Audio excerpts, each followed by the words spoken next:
2 дена по ставањето во функција, модуларната ковид болница во Кочани има зголемен број пациенти. Половина од нејзиниот капацитет е веќе исполнет. Просечно дневно по околу 200 лица со симптоми на COVID-19 бараат медицинска помош. Поради тоа, од општа болница со проширена дејност побарале сите лекари кои се наоѓаат на специализација да се вратат на работа. Директорот на болницата Александар Серафимов информираше дека во моментот во модуларната ковид болница се хоспитализирани 15 лица, од кои 6 мина на кислородна поддршка, а едно лице на 81 годишна возраст починало.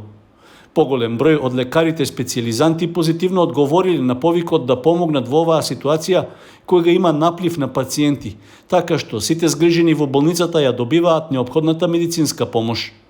Нашите пациенти што доаѓаат со ковид позитивни во телефонска комуникација со Штипската клиничка болница, инфективното одделение, и они ни упатуваат кој пациент може да остане у Кочани, кој пациент ќе го земат у Штип и кој пациент ќе оде понатаму у клиники у Скопје.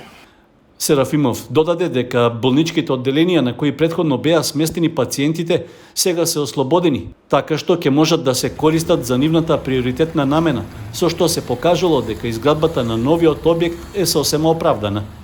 Општа болница е подготвена да одговори на новиот бран од заразата, а најавено е и ново вработување на медицински и технички персонал, што ќе се реализира во наредниот период. Во Центарот за јавно здравје во Кочани и во општата болница дневно се земаат по околу 100 брисеви за тестирање, при што освен од Кочани има и граѓани од соседните општини во регионот. Од болницата упатија апел до граѓаните да ги почитуваат мерките за заштита и спречување на ширењето на заразата, со што ќе овозможат функционирање на јавниот здравствен систем.